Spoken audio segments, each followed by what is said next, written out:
Assalamualaikum warahmatullahi wabarakatuh. Kembali lagi bersama saya Nurulaya Maulidah. Kali ini kita akan membahas tentang proyek 1 dan proyek 2.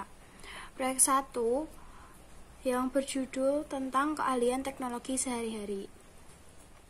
Yang pertama, sistem operasi. Sistem operasi dianggap sebagai program komputer yang menjalankan program lain di komputer seperti hard drive dan mouse. Program ini memiliki utilitas, yaitu program kecil yang mampu menduplikasi file, menginstal peranti lunak aplikasi baru, mengatur tampilan desktop komputer, dan lain-lain. Selanjutnya ada Microsoft Windows. Adalah sistem operasi yang paling populer untuk mikrokomputer. Windows sendiri sudah ada sejak 1981 dan telah mengalami banyak perubahan yang mencerminkan kenaikan kemampuan komputer dan keberagaman perangkat yang dipasang ke komputer. Yang pertama, versi dari Microsoft Windows tersebut. Microsoft mengeluarkan paket-paket layanan untuk sistem informasinya. Paket layanan sendiri adalah sekelompok pembaruan yang memperbaiki kesalahan kode yang mempengaruhi keamanan seni atau keamanan dan atau efisiensi sistem tersebut. Yang kedua, ada pembaruan.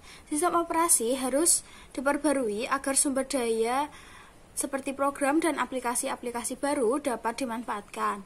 Pembaruan untuk sistem operasi Microsoft bisa didapatkan di situs web Microsoft. Selanjutnya, sistem operasi yang lain. Microsoft bukan salah satunya vendor yang menawarkan sistem operasi untuk mikrokomputer. Apple Computer membuat Mac OS X dan Lenovo, Dell, Gateway, dan lain-lain menggunakan sistem operasi Unix. Unix adalah sebuah sistem open source yang artinya sistem tersebut bebas untuk diduplikasi, digunakan, dan diperbaiki oleh siapa saja. Peranti lunak aplikasi. Yang pertama, harus diidentifikasi. Versi yang berbeda dari aplikasi peranti lunak yang sama bisa saja memiliki fitur yang berbeda, sehingga organisasi besar berusaha menstandarisasi peranti lunak aplikasi dari versinya. Selanjutnya, ada pembaruan. Pembaruan aplikasi dapat meningkatkan efisiensi operasional aplikasi dan memecahkan masalah keamanan. Namun, pembaruan ini tidak sesering pembaruan keamanan untuk sistem operasi. Selanjutnya, ada melacak perubahan.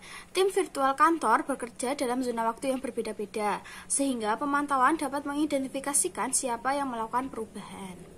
Selanjutnya, ada perlindungan kata sandi. Pada saat pengiriman lembar kerja maupun dokumen melalui sebuah email, manajer perlu menambahkan sebuah kata sandi atau proteksi pada lembar kerja maupun dokumen tersebut agar tidak disalahgunakan oleh hacker. Selanjutnya, virus dan spyware. Ancaman dan hoax. Phishing merupakan gambaran email yang meminta informasi yang sensitif dengan cara menyamar sebagai permintaan yang sah dari suatu organisasi. Oleh karena itu, unduhan dan pembaruan untuk sistem operasi dan peranti lunak hanya boleh dilakukan di situs web organisasi tersebut. Selanjutnya, proteksi. Komputer yang tidak terlindungi dapat menjadi sumber infeksi bagi komputer lain. Proteksi sendiri ada dua. Yang pertama, ada proteksi komersial, contohnya seperti Norton dan McAfee, yang merupakan vendor peranti lunak, antivirus, dan spyware.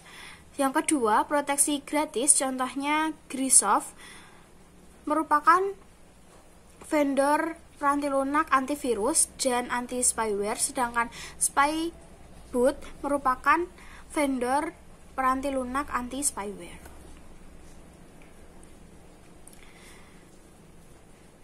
Email. Implikasi di tempat kerja. Email melewati banyak server pada perjalanannya dari pengirim ke penerima, dan sebagian besar dari server dibuat cadangannya berulang kali sehingga menyimpan catatan komunikasi email yang panjang. Email adalah pernyataan tertulis yang dapat bertahan untuk waktu yang lama dan dapat dikirimkan ke banyak orang yang tidak ingin mengetahui pendapat si penulis. Oleh karena itu, jangan menggunakan email pribadi dalam komputer kantor. Penggunaan email pribadi dalam sumber daya organisasi akan mengakibatkan organisasi berhak untuk mengawasi pesan email tersebut.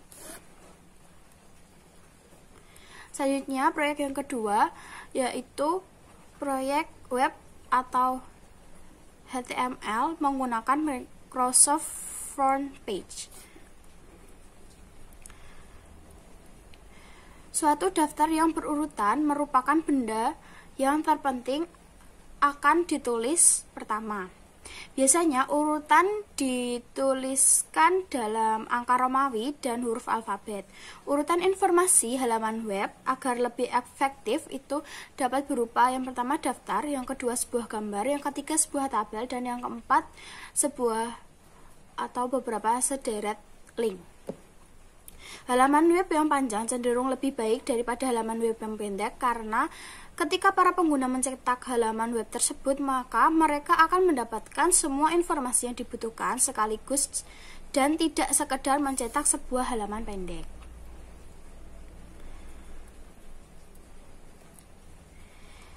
Selanjutnya, cara membuat dokumen front page. Caranya, yang pertama, kita bisa klik start di komputer, lalu pilih all programs, dan mencari Microsoft Front Page.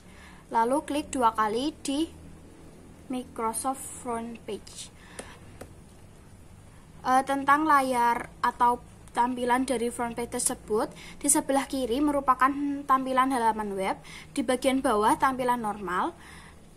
Klik HTML untuk melihat kode komputer di belakang layar, preview untuk melihat halaman web saat di browser internet, dan untuk jenis font kata yang digunakan yaitu Times New Roman dengan ukuran 12.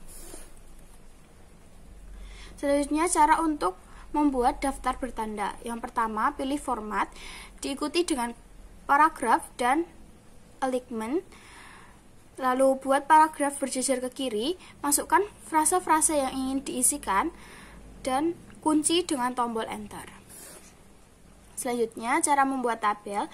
Tabel sendiri merupakan sesuatu yang sederhana untuk dimasukkan dan memungkinkan untuk mengontrol tampilan pada halaman web tersebut.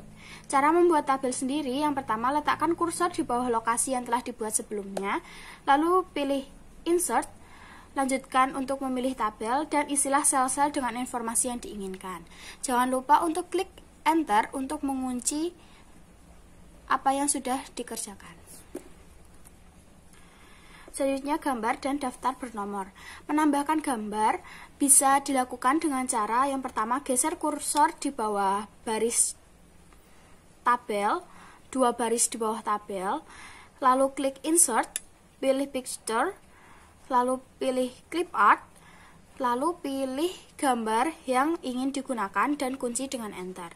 Selanjutnya, daftar bernomor bisa dilakukan dengan pilih icon daftar bernomor, masukkan alasan-alasan yang ingin ditampilkan pada halaman web tersebut, dan jangan lupa untuk menekan kunci enter untuk mengunci halaman web yang sudah dikerjakan. Selanjutnya ada link halaman web. Kita harus menciptakan 3 jenis link yang terdiri dari pertama, link untuk alamat email, yang kedua, link untuk halaman web yang lain, dan yang ketiga adalah link untuk halaman web tersebut. Caranya, untuk cara ketiga link tersebut sama. Ini dicontohkan cara untuk link alamat email. Yang pertama, klik insert, lalu pilih hyperlink, lalu pilih email address, dan pada text to display masukkan kalimat. Lalu kunci dengan enter dan dilanjutkan untuk membuat link untuk halaman web yang lain dan link untuk halaman web itu sendiri. Selanjutnya, melihat halaman web yang sudah dikerjakan. Caranya, kita bisa klik preview untuk melihat bagaimana halaman web akan ditampilkan pada browser internet.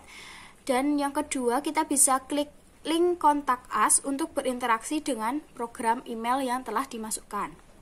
Jika link tidak bekerja, maka pilih tab normal di bagian bawah layar front page.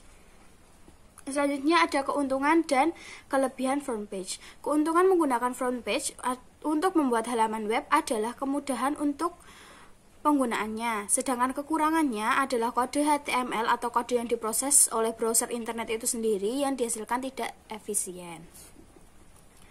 Sekian materi yang dapat saya sampaikan. Wassalamualaikum warahmatullahi wabarakatuh.